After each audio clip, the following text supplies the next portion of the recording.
What up, guys? It's Rook here, drummer from Machine Gun Kelly, and you're listening to Sellouts, the podcast for MGK fans by MGK fans, presented by Pink Bucks. Let's go!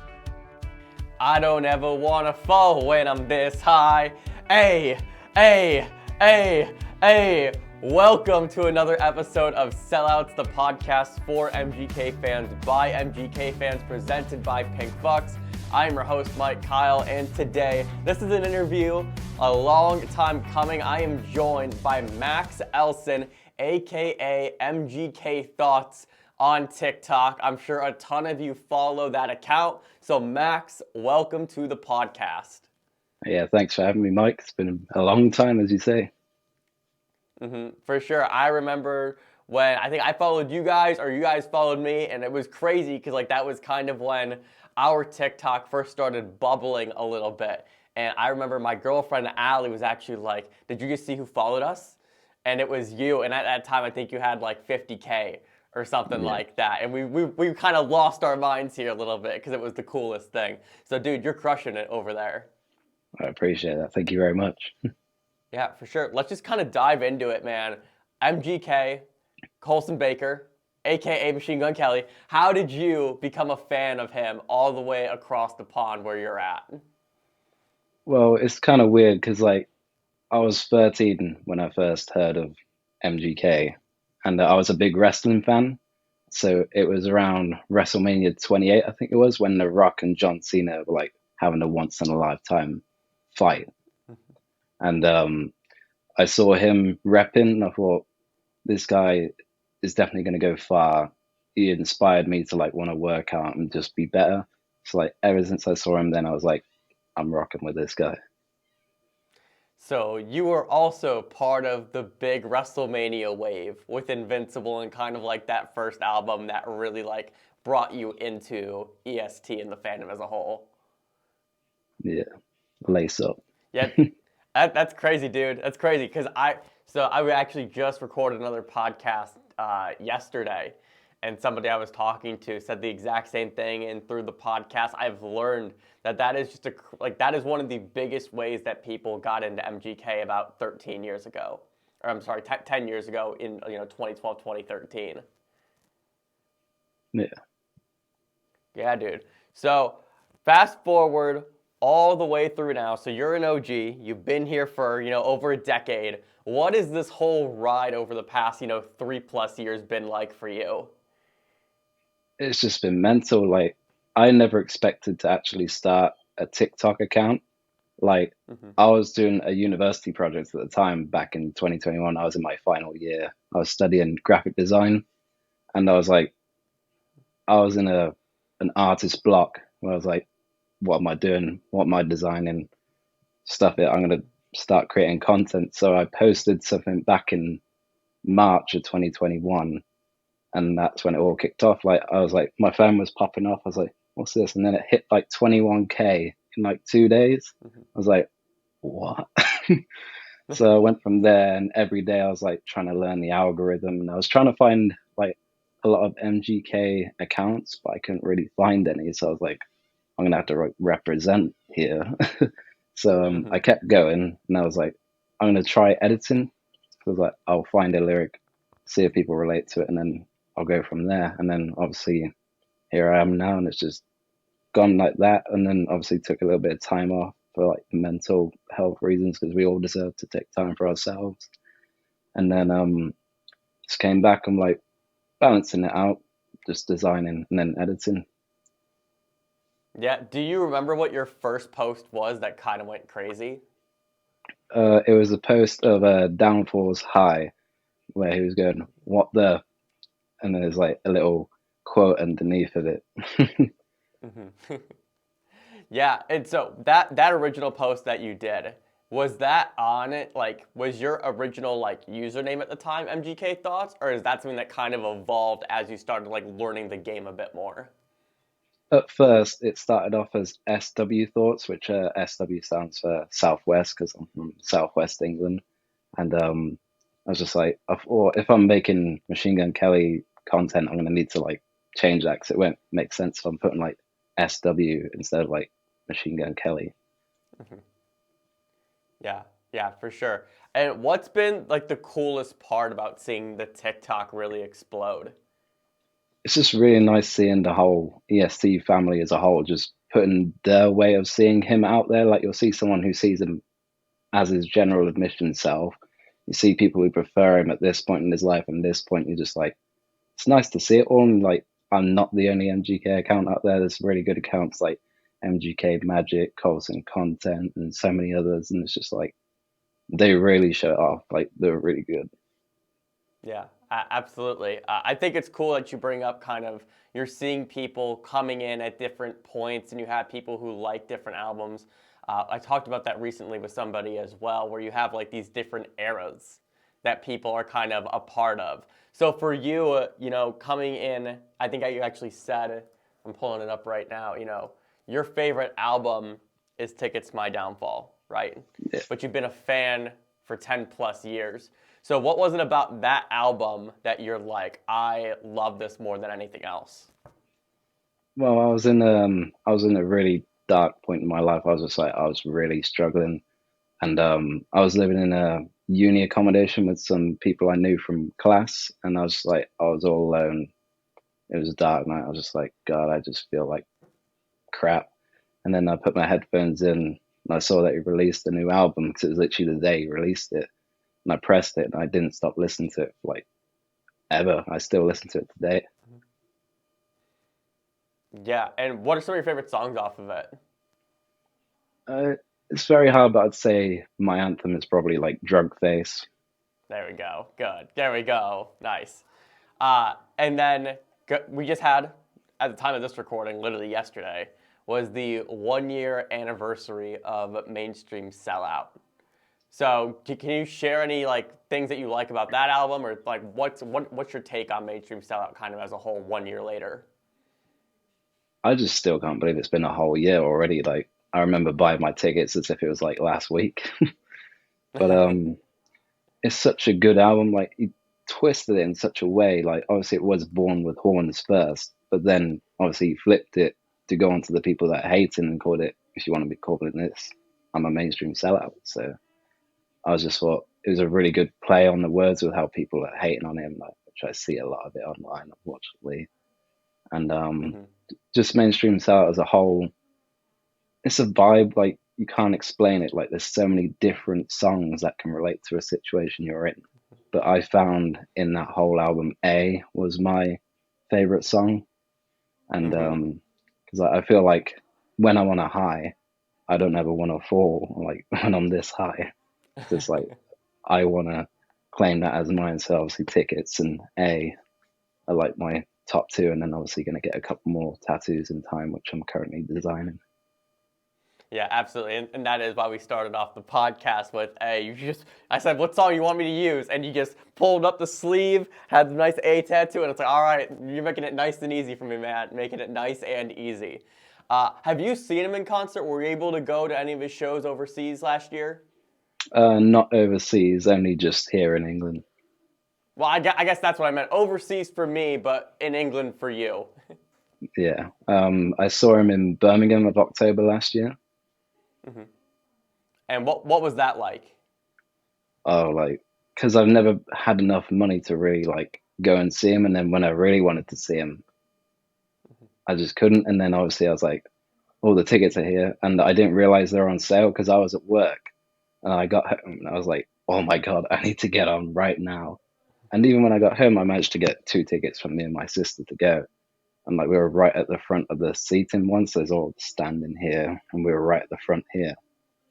And Hmm. as soon as he came out, I just jumped out my seat and I was like, come on. I was just like, it's like when you meet your hero for the first time, you're just like, you can't believe that he's actually right there. And you're like starstruck. Like, Yeah, absolutely. I've had this conversation with MGK Israel when I had her on the podcast, and she's like, it's very different for you guys in the United States because if you just think about the way that like your favorite artist will structure like their calendar, you kind of have the opportunity to see them, you know, multiple times a year, most likely. But when they then go overseas to Europe or to other continents or countries, you never know when they're going to be coming back. And so like Yeah, that may exactly. be like your only opportunity. And so I can't imagine, especially for you, right, where we had that 3-year run of, I guess, 2-year run of tickets, and then last year all of mainstream sellout, and it just like finally we're back. He's here. Like the moment is at the absolute highest. I need to go see him. Definitely. Yeah. What was your takeaway from the concert and actually seeing him in person? Right, you said it's kind of like seeing like your superhero right in front of you. But what was like the key takeaway or things that like really like stood out to you during those? Just how everyone comes together over so many different songs. Like you play a song and it can mean so many different things to different people. It's like when you hear Glass House, it can. I know that one's like really hard for some people, and I was just there like crying my eyes out while I was recording. I was like, I was Hmm. just like, it's just such an amazing experience because like when he was playing Twin Flame, I like took a chance to like just be present, and I was like looking around, and I was like, wow, this is just amazing. Yeah, I love that. I love that. I feel like I did that with Twin Flame at least once or twice this past year too. Specifically, I'd say at like MSG, at the Brown Stadium, things like that, where it's just like you're just looking around and it's just like this very, like, specifically for that song, this very like quaint and like perfect kind of moment that everyone's just kind of like in tune with the universe at that point. It's really, really cool. I love it. Cool.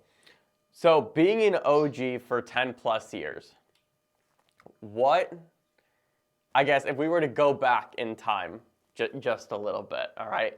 This is probably before, right before MGK was this worldwide international superstar. When you were listening to him coming up, what were the things that you were telling like your friends and your peers about him? Like trying to get them to listen to this guy. What was like your 30-second pitch? I mean, it was kind of hard because when the school I was in, not many people like listen to rap or anything like that. They were all like Mm-hmm. pop and country because like it was quite a educated school, and I was like, yeah, these people are definitely not going to listen to this. But you never know. It's like obviously I went over to some people. I was like, you should check him out. Like he's pretty good. Like listen to this song, and this song, and they'll give you a variation. Like you had DMC and all that lot, and it's just like just give it a listen. Like obviously we're all pretty young at that age, so it's like your music taste is very defined to like one thing probably. Mm-hmm. But at that time I was just like check him out. Yeah. Have you had any people like kind of reach back out to you in like the past, like call it like 2 years or so, being like, you were right, or I should have been listening to him earlier, or anything like that? Yeah, I had one friend in university when I first started. He was like proper against him. Like he was just like, oh, I really don't like that guy. Like I don't see how you like his Mm-hmm. music. And I was like, just give him a chance. Ignore everything the social media says. Just listen to it for what the music is, and you'll Mm-hmm. understand how much we love him just from the music itself. And then he came to me probably during the mainstream sellout run. He was like, dude, I've been listening to this all the time. Like I should have like listened to him earlier. And I was like, Yeah, I know. And I feel like that's always like the moment, like as fans, that I personally take the most pride in when I do get those texts, or when it's like I listen to this song and it's really good and I'm going through this whole album. Or specifically like my relationship with my girlfriend, like it started off and she never listened to an MGK song before we were together. And now you look at her Spotify and it's the only thing that's on there besides Taylor Swift. And so I feel like I've done my job there, and it's just the best when we get people kind of coming back around, and it's once they do go through. I love what you said there about kind of ignore everything that's on social media, just listen to the music and then form your opinion from there. That's really smart. exactly. Yeah. So, what are your hopes for this year? We're looking at, he's going back to Europe and just kind of like traveling around for a bunch of different festivals from like May through August. Are you going to any of those? I'm going to the Royal Albert Hall one in May. I am. And May, that's in London, right? Yeah. Very, very cool, very cool. And then obviously there is like this expectation that hopefully we get this long-awaited rap album. What's your level of excitement for that? Oh, just I can't like explain it. I'm trying not to like look at leaks because like I've seen him on Twitter. He's like, please don't like leak him. Like he appreciates you listening, but like don't share it in a way. Like it's kind of hard to word, but just I've heard so many leaks. I'm like, come on, man, I want to hear it. I want to hear at least one new song, but like I'd rather wait until he feels it's right to put it out than push him to put something out he's not happy with. Mm-hmm. Yeah, absolutely. With you being able to see him again now in May, I mean, how cool is it for you that, we talked earlier about how at the States level here, we're able to see our favorite artists, multiple times a year. And for you, it may not be the exact same year, but you get to see him again. And, I'm doing quick math right now. And, basically what is that, like a 7-8 month span? Yeah. So how too excited long. are you for that concert in London in May? I check every day. I got like a little countdown on Instagram. I'm like, how long we got now? Not long. Like, I'm just so hyped because I'm a lot closer this time. Like, I was really far back when I first saw him. I was like, thank God my Okay. phone could zoom in. So Mm-hmm. I'm probably like, say about 20 feet from him now, like very Nice. close. So I'm like, I'll probably just be like, I wouldn't even be Yeah. knowing if I'm recording or something. I'll just be like starstruck, like he's there. Mm-hmm. Yeah, absolutely. I think that's so crazy. I had a very similar experience when I saw him 2 years ago in Jacksonville, the first show right after kind of COVID and the whole pandemic. I was like all the way in the back, and it's very funny to see the way that I have progressed in the past 2 years for that, where I started there, and then each show it felt like I got closer and closer and closer and closer. And we kind of topped off last year in Fort Lauderdale for the Odyssey Beach Festival, like second or third row, kind of like right there, and it's just like, oh my, like he's right in front of us. So that was really cool, and just to kind of honestly like see the show from all like those different angles, and I think that's something that you're probably going to pick up on. I'd say probably a bit too.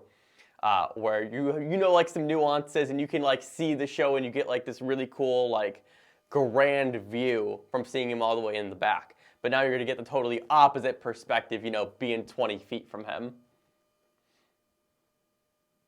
Yeah. It's just mental. I still can't get over it. Just he's One of the like, questions I was just gonna say, one of the questions I ask a lot of people when they see him live is, was there a song that you liked so much better live than on the album, where maybe you were listening to it and you're like, yeah, it's fine, and then you heard it live and you're like, oh, this is incredible. I don't know. I'm pretty biased, but actually, I had a friend over in America because like I was very hard on Floor 13 because I liked it, but then I didn't realize how much he changed it live. So like when Hmm. Floor 13 was on, and I saw the mosh pit. I was like, this is proper. Like I love this song so much more now that I've heard it live. I was just like, my Hmm. head was going, like trying not to fall off the rail because I was just like so into it. Yeah, the added guitars for Floor 13 with Justin, and even honestly, like the being like willing almost to give Sophie like her own metal guitar, like just hey, shred for 45 seconds. Do whatever you want, but just take it and run with it.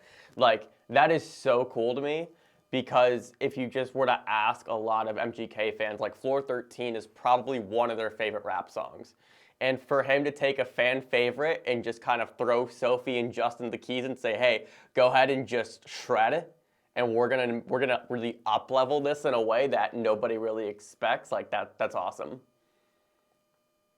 I just appreciate that he's like put two artists out there who are like really good, and he's got Sophie, as you say, to like represent, to show that girls can do this too, not just guys. Hmm. It's like he's representing that anyone and everyone can do it.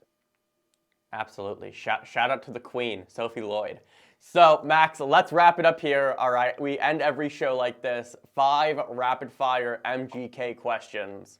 It's not tricks, it's not trivia, it's more so this or that. You ready to go? I think so, yeah.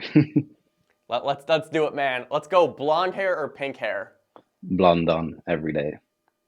Blonde on. Let's go pink guitar from Tickets or black guitar from Mainstream Sellout? I'm gonna say pink 'cause it's more iconic for me. There we go. Rap Kells or pop punk Kells? I'd say at the moment pop punk because his rap album's brilliant. Mm-hmm. Let's go. If you can only keep one MGK album and the rest are thrown into a fire, which one are you keeping? Tickets every day of the week. And then last question, if you can only see him perform if you could see him perform anywhere in the world, where would you want to see him perform at? I honestly wouldn't mind, like, I would appreciate seeing him anywhere because it's just a blessing and grateful to be seeing him anywhere. So, anywhere. Extremely well said. Ladies and gentlemen, that is Max Elson, aka MGK Thoughts on TikTok. Max, thanks so much for hopping on this, man. This was fun. Thank you very much. It was very fun. Hopefully do it another time. Absolutely, dude. We'll be staying in touch for sure. Thank you so much for listening or watching, whether that's on podcast platforms like Spotify or Apple Podcasts, or watching on YouTube. I greatly appreciate it. Be sure to like and subscribe for more, and we will see you in the next episode.